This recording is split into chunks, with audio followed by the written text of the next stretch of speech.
Chapter 14. Casual Users. Heavy users tend to envy the casual porn user. We've all met these characters. Oh, I can go all week without a session. It doesn't really bother me. We wish we were like that. This might be hard to believe, but no user enjoys being a user. Never forget, no user ever decided to become one, casual or otherwise. Therefore, all users feel stupid. Therefore, all users have to lie to themselves and others in a vain attempt to justify their stupidity. Golf fanatics brag about how often they play and want to play. So why do users brag about how little they masturbate? If that's the true criterion, then surely the accolade is not masturbating at all, isn't it? If someone said to you, I can go all week without carrots, and it doesn't bother me in the slightest, you would think you were talking to a nutcase. If I enjoyed carrots, why would I want to go all week without them? If I didn't enjoy them, why would I make such a statement? So when a user makes a comment about surviving a week without a session, they're trying to convince themselves, and you, that they don't have a problem. But there would be no need to make a statement if they didn't have a problem. Translated, this comment is, I managed to survive a whole week without porn. Like every user, hoping that after this, they could survive the rest of their lives. Only able to survive a week, can you imagine how precious the session must have been afterwards, having felt deprived for an entire week? This is why casual users are effectively more hooked than heavy ones. Not only is the illusion of pleasure greater, but they have less incentive to quit because they spend less time and are therefore less vulnerable to health risks. Occasionally, they may experience sexual dysfunction, but are unsure of what caused it, and so it's blamed on other factors. Remember, the only pleasure users get is in the search and seek dopamine cycle and relieving the withdrawal pangs, as has already been explained. The pleasure is an illusion. Imagine the little porn monster as a near imperceptible itch that we remain unaware of most of the time. If you have a permanent itch, the natural tendency is scratching it. As reward circuits become increasingly immune to dopamine and opioids, the natural tendency is to edge, escalate, binge, novelty seek, shock seek, etc. There are 4 main factors that prevent users from chain viewing. Time. Most can't afford to. Health. In order to relieve the itch, we have to consume all free material that's available and then some. Capacity to cope with that kind of binging varies with each individual and at different times and situations in their lives. This acts as an automatic restraint. Discipline. Imposed by society or the user's work, friends, and relatives, perhaps even by the user themselves as a result of the natural tug-of-war going on in every user's mind. Imagination. Lack of imagination plays down the shock, novelty, and other values of the clip on a subjective basis. It's easy to think of non-casual users as weak, unable to understand why others are able to limit their intake. However, heavy users should keep in mind that most casual users are simply incapable of chain viewing, requiring very strong imagination and stamina. Some of these once-a-week users that heavy users tend to envy are physically incapable to do more, or because their job, society, or own hatred of becoming hooked won't allow them. It may be advantageous to provide a few definitions. The non-user. Someone who has never fallen prey to the trap but shouldn't be complacent. They're a non-user only by luck or grace of goodness. All users were convinced they'd never become hooked, and some non-users keep trying an occasional session. The casual user, of which there are 2 basic classifications. 1. The user who has fallen for the trap but doesn't realize it. Don't envy such users. They are merely sampling the nectar at the mouth of the pitcher plant, and in all probability will soon be heavy users.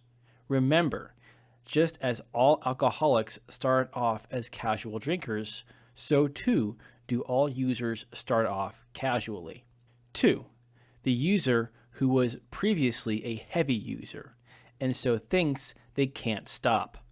These users are the saddest of all, and they fall into various categories, each requiring separate comment.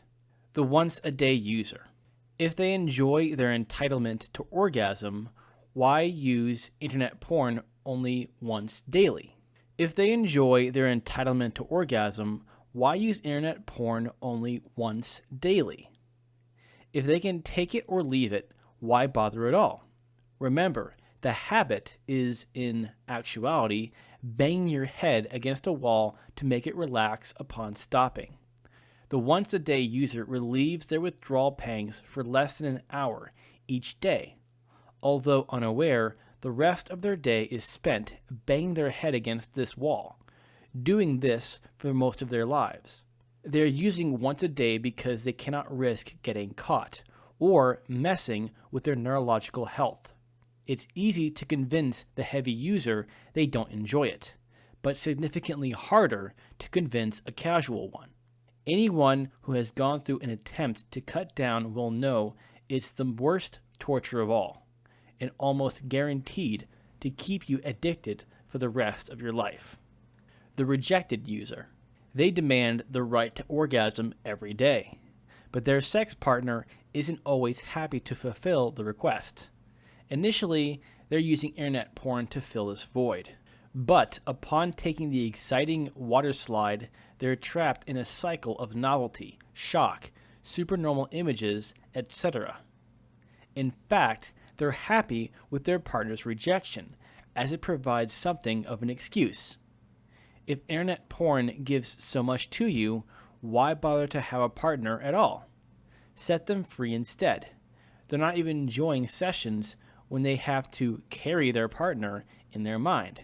At some point, they're looking for their real-life partner to hand them an excuse to venture into the dark valleys of the internet. The porn diet user, also known as, I can stop whenever I want to. I've done it thousands of times. If they think dieting helps get them into the mood to pick up partners, why are they even on the diet of once in every 4 days? Nobody can predict the future. What if the happenstance of meeting occurred an hour after your scheduled session? Also, if occasional cleaning the plumbing is good to relieve tension, why not plumb every day? It's been proven that masturbation isn't required to keep genitals healthy, and internet porn isn't required at all. Even if that's the case, no pickup artist guru who has read about the neurological damage will ever recommend watching super stimulus porn. The truth is, they're still hooked. Although they're rid of the physical addiction, they're still left with the primary problem of brainwashing. They're hoping each time they'll stop for good, but soon fall for the same trap once again. Most users actually envy these stoppers and starters and think about how lucky the dieter is to be able to control their usage. However, they overlook that the dieter isn't controlling their usage. When they're using, they wish they weren't. They go through the hassle of stopping, then begin to feel deprived and fall for the trap again, wishing they hadn't. They get the worst of both worlds. If you think about it, this is true in the lives of users when allowed to have a session, taking it as entitled or wishing they didn't. It's only when deprived that porn becomes precious. The forbidden fruit syndrome is one of the awful dilemmas for users. They can never win because they're moping for a myth, an illusion. There's only a single way they can win: stopping moping by stopping porn. The I only watch static, tame, homemade porn user. Yes, everyone does this to start with. But isn't it amazing how the average shock value of these clips seems to rapidly increase, and before we know it, we're feeling deprived? Tolerance? The novelty lacks with static porn, so we pay the piper for a cup of grease and ride down the water slide towards resentment and guilt. The worst thing you can do is use your partner's pictures, with approval of course, for masturbation. Why? Because in the process, you are rewiring your brain for the seeking, searching, and variety-induced dopamine flushes. Chemically, the porn water slides in the brain is delta phos B building up, so you'll find yourself having difficulties when you're with them in real time. Another trap in this category is amateur and homemade porn. Most are fakes and you know it. Plus, you're also not going to stop at the very first one that hits your eyes, instead continuing to seek and search. Remember, it's not only orgasm the brain seeks, but the novelty of the hunt that gives the water slide its thrill. The porn content isn't the issue, whether amateur or professional. It's the flushes of dopamine in the brain causing buildup of tolerance and satiation. Porn destroys normal brain operation, masturbation confusing the muscle-brain response. Orgasm floods the brain with opioids and makes the pathway easier to follow the next time. The "I've stopped but have an occasional peak" user. In a way, peaking users are the most pathetic of all. Either they go through their lives believing they're being deprived, or more often, the occasional peak becomes too, sliding downwards on the slippery slope, sooner or later falling back to being heavy users. They have again fallen for the very trap they fell into in the first place. There are two other categories of casual users. The first is the type masturbating to images or clips of the latest celebrity sex tapes hitting the news, or something they carried home from their accidental viewing at school or work. These people are really just non-users, but they feel that they're missing out. They want to be part of the action, with most of us starting off this way. Next time, notice that after a while, the celebrity of your fantasy isn't doing it for you anymore. The more unattainable the target of your fantasy, the more frustrating the withdrawal of the orgasm is. The second category has been gaining attention recently, best described by outlining a case shared online. A professional woman had been reading internet porn stories for many years, and had never used more or less once each night. Incidentally, she was a very strong-willed lady. A professional woman had been reading internet porn stories for many years, and had never used more or less than once each night. Incidentally, she was a very strong-willed lady. Most users would wonder why she wanted to stop in the first place, gladly pointing out that there was no risk of PIED, or PE in her case, untrue, or PE in her case, which is untrue. She wasn't even using static images, the stories being far tamer than any material that they themselves use on a daily basis. They make the mistake of assuming that casual users are happier and more in control. They might be more in control, but they certainly aren't happy. In the woman's case, she wasn't satisfied with her partner nor real sex, and highly irritable when responding to her daily stresses and strains. Her nearest and dearest was unable to figure out what was bothering her.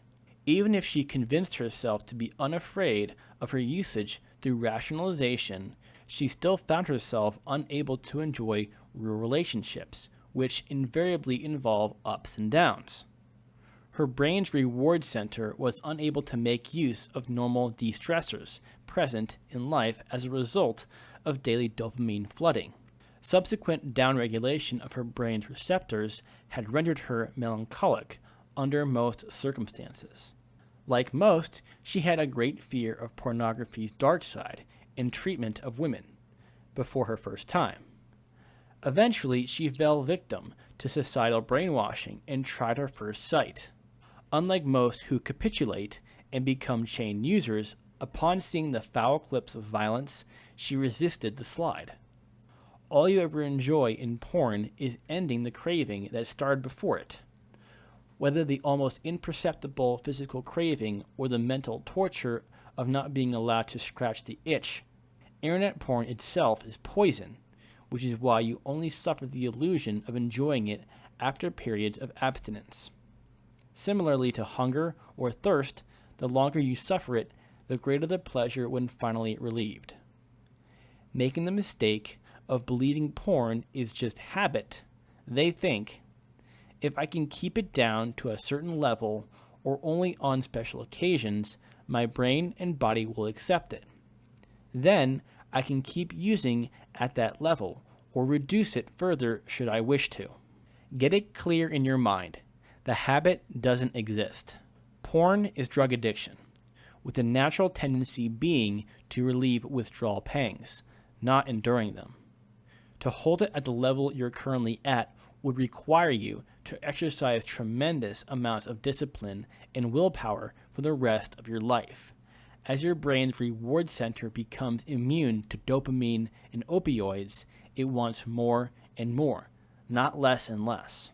As porn begins to gradually destroy your nervous system, courage, confidence, and impulse controls, you become increasingly unable to resist reducing the interval between each session.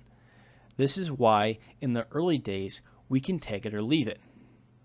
If we get a sign of something amiss mentally or physically, we just stop. Don't envy this woman. When you watch only once every 24 hours, it appears to be the most precious thing on earth, turning porn into a forbidden fruit. For many years, this poor woman had been at the center of a tug of war, unable to stop using, yet frightened to escalate to streaming clips. For 23 hours and 10 minutes of every one of those days, she had to fight the temptation and lack of feelings towards her boyfriend.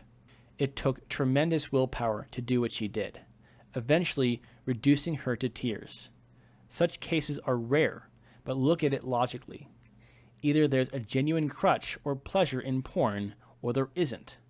If there is, who wants to wait an hour, a day, or even a week? Why should you be deprived of the crutch or pleasure in the meantime?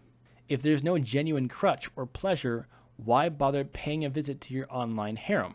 Here is another case of a once in 4 days man, describing his life as follows. Quote, I'm 40 years old. I've suffered PIED, porn-induced erectile dysfunction, with real women and even when using porn, which is most of the time. It's been a while since I had a full erection.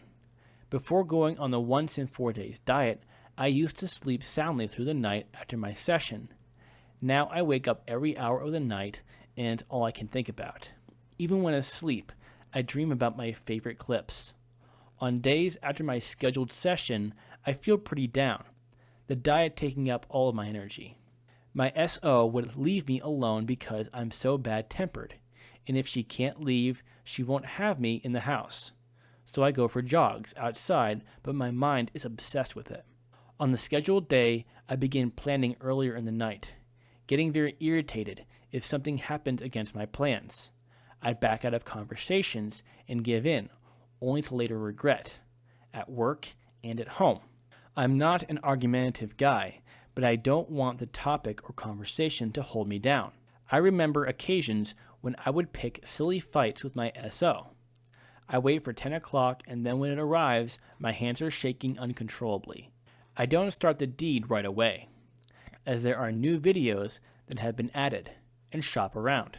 My mind tells me that since I've starved myself for 4 days, I deserve a special clip that has to be worth the time spent searching. Eventually, I settle for 1 or 2, but I want it to last so that I can survive through the next 4 days. So I take more time to finish the deed. In addition to his other troubles, this poor man has no idea that he's treating himself to poison. First, suffering forbidden fruit syndrome, and then forcing his brain to flush dopamine. Comparatively, his dopamine receptors aren't as cut down, but he's greasing the porn water slides, searching for edging, novelty, variety, shock, and anxiety in order to survive the next 4 days. You probably picture this man as a pathetic imbecile, but this isn't so. As a former athlete turned ex-Marine sergeant, he didn't want to become addicted to anything. However, Upon returning from war, he trained as an IT technician in a veterans rehab program. When entering the civic workforce, he was a well-paid IT professional in a bank and was given a laptop to take home. It was the year that famous socialites leaked their porn videos online, and there was much talk about it. He then got hooked, spending the rest of his life paying through the nose and ruining himself physically and mentally. If he was an animal, society would have long since put him out of his misery. Yet, we still allow mentally and physically healthy young teenagers to become hooked. You may think this case and notes are exaggerated, but this case, while extreme, is far from unique. There are tens of thousands of similar stories. Can you be sure that many of his friends and acquaintances envied him for being a once-and-for man? If you think this couldn't happen to you, stop kidding yourself. It's already happening. Like other addicts, porn users are notorious liars, even to themselves. They have to be. Most casual users indulge far more times and on far more occasions than they'll admit to. Many conversations with so-called twice-a-week users will admit they've done it more than 3 or 4 times that week. Read Reddit, NoFap, and rebooting forum stories from casual users, and you will find they're either counting days or waiting to fail. You don't need to envy casual users. You don't need to use either. Life is infinitely sweeter without it. Take the following log. Quote, "It started with a simple challenge to not touch my junk for a day and being unable. I don't think about masturbation anymore. It doesn't cross my mind. That is possible, I promise you. The riches that await those who are able, they're incredible." End quote. Teenagers are generally more difficult to cure, not because they find it more difficult to stop, but because they don't believe they are hooked or at the initial stages of the trap, generally suffering from the delusion they'll automatically have stopped before the second stage. Parents of children who loathe internet porn shouldn't have a false sense of security. All children loathe the dark sides of porn before becoming hooked. At one point, you did too. Don't be fooled by scare campaigns either. The trap is the same as it always was. Children know that internet porn is supernormal stimulus, but they also know that one visit or peek won't do it. At some stage, they may be influenced by a partner, classmate, or work colleague. Please do not become complacent in this matter. Society's failure to prevent adolescents from becoming addicted to internet porn and other drugs is perhaps the most disturbing facet of this addiction. Adolescent brains are significantly more plastic, and it is necessary to educate and protect them. If you're unsure where to start, good resources include the Your Brain on Porn book to educate yourself on the neuroscience. Even if you suspect your teenager might already be hooked, the book provides a foundational understanding in helping someone to escape. Otherwise, recommend this book.